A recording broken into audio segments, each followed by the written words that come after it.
So நீங்கள் Windows யூஸராக இருந்தால் கண்டிப்பாக ஒரு வாட்டியாவது இருந்தால் ப்ளூ ஸ்க்ரீன் எரரை பார்த்துருப்பீங்க. இதை சில பேர் ப்ளூ ஸ்க்ரீன் டெத்துன்னு கூட சொல்லுவாங்க.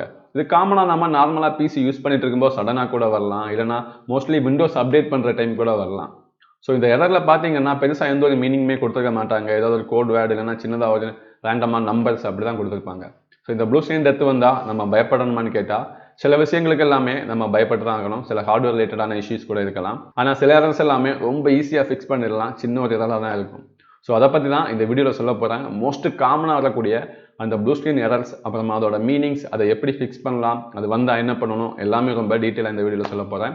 இந்த வீடியோவை எண்டு வரைக்கும் பாருங்கள். அப்போ தான் இது ரிலேட்டடான எந்த எரர் வந்தாலுமே நீங்களே இந்த எரரை ஃபிக்ஸ் பண்ண முடியும். ஸோ முதல் எரராக மோஸ்ட் காமனாக வரக்கூடிய எரர் தான் ஃபைல் சிஸ்டம் எரர். இது FAT ஃபைல் சிஸ்டம் எரர் இல்லைனா NDFS ஃபைல் சிஸ்டம் எரர், இந்த மாதிரி எந்த ஒரு ஃபைல் சிஸ்டம் எரர் வந்தாலுமே அது உங்களோட ஸ்டோரேஜ் ரிலேட்டடாக தான் இருக்கும்.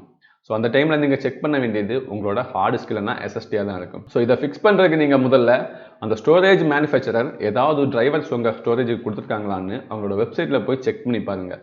அப்படி ஏதாவது டிரைவர்ஸ் கொடுத்துருந்தாங்கன்னா அதை டவுன்லோட் பண்ணி இன்ஸ்டால் பண்ணுங்கள். மோஸ்ட்லி அந்த ப்ராப்ளம் ஃபிக்ஸ் ஆகிடும். அப்படி ஃபிக்ஸ் ஆகலைன்னா நீங்கள் என்ன பண்ணணும்னா ஹார்ட் டிஸ்க் செனட்டைல் இல்லைனா கிறிஸ்டல் டிஸ்க் இன்ஃபோ இந்த மாதிரி இந்த ஆப்ஸை டவுன்லோட் பண்ணி அதை ஓப்பன் பண்ணிங்கன்னா உங்கள் ஸ்டோரேஜோட ஹெல்த் அதில் காமிக்கும். உங்கள் ஸ்டோரேஜ் எந்த அளவுக்கு ஹெல்த்தியாக இருக்குது, அது எந்த அளவுக்கு பெர்ஃபார்ம் பண்ணுற அளவுக்கு இருக்குது அப்படிங்கிறத காமிக்கும். ஒரு வேளை அதில் ஹெல்த்து கம்மியாக இருக்குது, ரொம்ப டேஞ்சரஸ் சுச்சுவேஷன் இருக்குன்னா நீங்கள் இமீடியட்டாக அந்த ஹார்ட் டிஸ்கில் இருக்க எல்லா ஃபைல்ஸையுமே பேக்கப் பண்ணுங்க. ஏன்னா கொஞ்ச நாள் அப்படியே போச்சுன்னா அந்த ஹார்ட் டிஸ்க் கண்டிப்பாக டெத் ஆகிடும். அதுக்கப்புறமா ஃபைல்ஸை ரெக்கவர் பண்ணுறதே ரொம்ப கஷ்டமாக இருக்கும். ஸோ ஃபைல் சிஸ்டம் எரர் வந்துச்சுன்னா கண்டிப்பாக உங்களோட ஸ்டோரேஜில் தான் ப்ராப்ளம் இருக்கும். நீங்கள் செக் பண்ண வேண்டியது உங்களோட ஸ்டோரேஜ் தான். அப்புறமா செகண்ட் மோஸ்ட் காமனாக வரக்கூடிய ப்ளூ ஸ்க்ரீன் எரர் தான் டேட்டா பஸ் எரர். இது பார்க்குறதுக்கு நான் இந்த இமேஜில் காட்டுற மாதிரி தான் இருக்கும், ரேண்டம் நம்பர்ஸாக கொடுத்துருப்பாங்க. ஸோ இந்த எரர் வந்துச்சுன்னா நீங்கள் கவனிக்க வேண்டியது உங்கள் சிஸ்டமில் இருக்க ரேம் தான். உங்கள் ரேமில் கண்டிப்பாக ஏதாவது ஒரு ஃபால்ட் இருக்க சான்ஸ் இருக்குது. நீங்கள் 2 ஸ்டிக் ரேம் போட்டிருக்கீங்கன்னா ஒரு ஸ்டிக்கர் ரிமூவ் பண்ணி இன்னொரு ஸ்டிக்கர் ரிமூவ் பண்ணி போட்டு செக் பண்ணி பாருங்கள். அப்போ தான் ஒரு ரேமில் ஃபால்ட் இருந்தாலுமே உங்களால் கண்டுபிடிக்க முடியும். ஸோ ரேமை ரிமூவ் பண்ணி பார்த்தாலுமே மறுபடியும் இந்த எரர் வருதுன்னா நீங்கள் விண்டோஸோட சர்ச் பாரில் மெமரின்னு டைப் பண்ணி பாருங்கள். அப்போ விண்டோஸ் மெமரி டயக்னோஸ்டிக் அப்படிங்கிற இந்த ஆப் வரும். அதை ஓப்பன் பண்ணி ரீஸ்டார்ட் கொடுத்தீங்கன்னா விண்டோஸே உங்கள் ரேமில் ஏதாவது ப்ராப்ளம் இருக்குது, ஏதாவது பேடாக இருக்கான்னு அதுவே செக் பண்ணி அதுவே ரிசல்ட்டை கொடுத்துடும். ஸோ அதுலேயும் இன்னும் உங்களுக்கு நம்பிக்கை வரலன்னா நீங்கள் மீம் டெஸ்ட் 86 இதுதான் one of the best tool ரேமை செக் பண்ணுறதுக்கு. இதை நீங்கள் யூஎஸ்பியில் பூட் பண்ணி இன்சர்ட் பண்ணி ஓப்பன் பண்ணிங்கன்னா அது ரேமில் இருக்க எல்லா ப்ராப்ளமே சரியாக செக் பண்ணி கிளியராக சொல்லிவிடும், ஏதாவது ப்ராப்ளம் இருக்கா இல்லை ஏதாவது ஃபிக்ஸ் இருக்காங்கிறத. ஸோ டேட்டா பஸ் வந்துச்சுன்னா நீங்கள் கவனிக்க வேண்டியது உங்கள் சிஸ்டமில் இருக்க ரேமில் தான். அப்புறமா மோஸ்ட் காமனாக வரக்கூடிய இன்னொரு ப்ளூ ஸ்க்ரீன் எரர் டெத் தான் IRQL not less or equal. இந்த மாதிரி எதாவது வந்துச்சுன்னா மோஸ்ட்லி டிரைவர் ப்ராப்ளம் தான் இருக்கும். நீங்களே ஈஸியாக ஃபிக்ஸ் பண்ணிடலாம். நீங்கள் டிவைஸ் மேனேஜரில் போய் ரைட் கிளிக் பண்ணி நீங்கள் டிவைஸ் டிரைவரை அப்டேட் பண்ணிக்கலாம். அப்படி இல்லையா நீங்கள் மேனுஃபேக்சரர் வெப்சைட்டில் போயிட்டு டவுன்லோட் பண்ணி இன்ஸ்டால் பண்ணுங்கள்.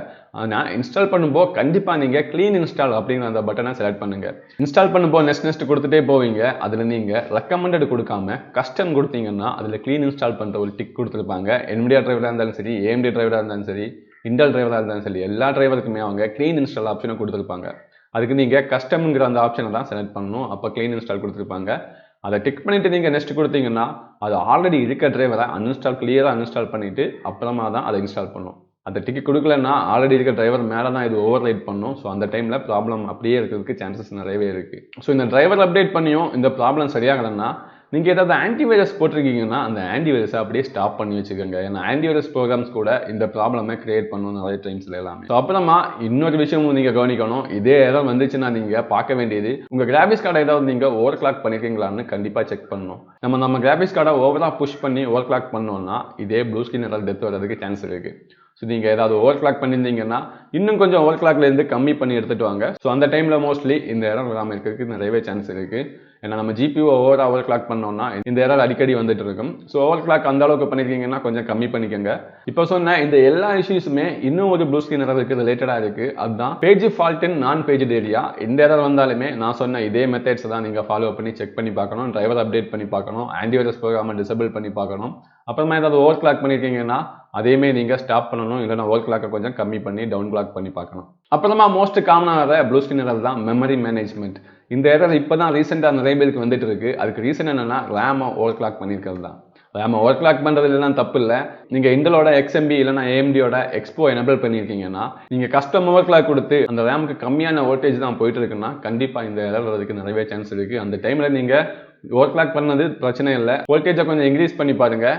இதை நான் XMB டிசேபிள் பண்ணிட்டு இதே ஏதாவது மறுபடியும் வருதான்னு செக் பண்ணி பாருங்க, அப்பதான் உங்களுக்கு தெரியும். மோஸ்ட்லி இந்த மெமரி மேனேஜ்மெண்ட் எரர் வர்றதுக்கு ஒரே ஒரு ரீசன் தான், XMB இல்லைன்னா AMDயோட எக்ஸ்போ, அதாவது ரேம் ஓவர் கிளாக்கிங் பண்ணியிருந்தா மட்டும்தான் இந்த எரர் வரும்.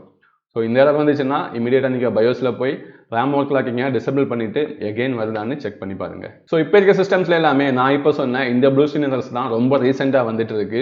ஸோ இதுக்கு மேலே உங்களுக்கு ஏதாவது ப்ளூ ஸ்க்ரீன் எரர் டெத் வந்துச்சுன்னா அதோட மீனிங்கை நீங்கள் கமெண்ட்ல சொல்லுங்க, நான் கண்டிப்பாக அதுக்கான சொல்யூஷனை ரிப்ளை பண்ணுறேன். இல்லைனா இன்னும் நிறைய ப்ளூ ஸ்க்ரீன் எரர்ஸோட மீனிங் அப்புறம் ஃபிக்ஸ் வேணும்னா கமெண்ட்ல சொல்லுங்க, நான் இன்னொரு செகண்ட் பார்ட் வேணும்னா இதுக்கு அப்டேட் பண்ணுறேன். ஸோ இந்த வீடியோவில் இருந்து கண்டிப்பாக உங்களுக்கு ஏதாவது இன்ஃபர்மேஷன் கிடைச்சிருக்குன்னு நம்புறேன். ஏதாவது இன்ஃபர்மேஷன் கிடைச்சிருந்ததுன்னா கண்டிப்பாக லைக் பண்ணுங்க, என்னோட சேனலை சப்ஸ்கிரைப் பண்ணுங்க. தேங்க்யூ.